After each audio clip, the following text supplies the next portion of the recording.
नाज़रीन, ठिकराठो जे बंद पाड़े जे रिवासी पोरियत अरबाब अली 6 महीननि खां बीमारी जे बिस्तरे ते पियल आहे। डॉक्टरनि पारां गले जो कैंसर हुजण जो शक ज़ाहिर कंदे कंहिं वॾे इस्पताल मां इलाज जो मशवरो ॾिनो आहे।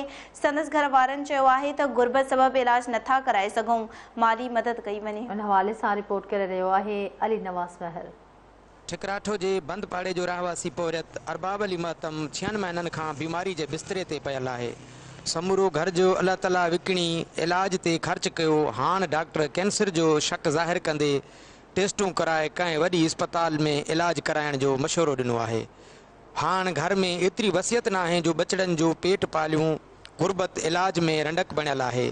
बीमार पोरियत जे घर भातियुनि धरती टीवी आॾो दर्द बयान कंदे ॿुधायो त 5 महीनो इलाज हले थो। असांजे घर में का वसियत न रही आहे जो असां खणी काथे इस्पताल में दाख़िल कयूं वञी।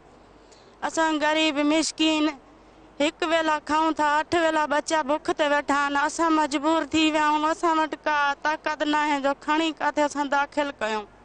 मुंहिंजो घर भाती आहे, रोज़गार बंदि आहे, खाइण पीअण सफ़ा बंदि आहे। राति ॾींहुं वीचारो कूकां करे थो, दां करे थो। मां घर लीलाम करे छॾियो आहे। बच्चो मुंहिंजो हिकिड़ो आहे जेको 150 कमाए थो। बच्चनि जो रोज़गार नथो थिए। मां गरीब जी मदद कनि, मां गरीब मिस्किन जी मदद कनि। मां काथे दाख़िल कयां। वीचारो बीमार आहे, कॾो को आहे, का शइ कान अथसि। सो पियो आहे हिकु ई खर्च, न खाए न पीए, न पाणी न मानी न ॻाल्हि न पंधु। छड़ो चांहि जो ढुक ठारे पीआरींदाऊंसि, ॿियो कुझु बि नथो खाई सघे। डॉक्टर चवनि था त कैंसर पैदा थी वियो आहे। भई जा कराची खणी वञो, जा काॾे ॿिए पासे खणी वञो। हाणे हुजे का ताक़त, को माल ढगी हुजे त असां काॾे खणी बि वञूं। घर जो अनकणो हुयो, खपाए करे असां कुराड़े जो इलाज कया। काथों टाकी कोन थी लॻसि। असां वटि का शइ न आहे। असां गरीब माण्हू, असां वञूं काॾे। असांजे पापे खे इलाज कयो।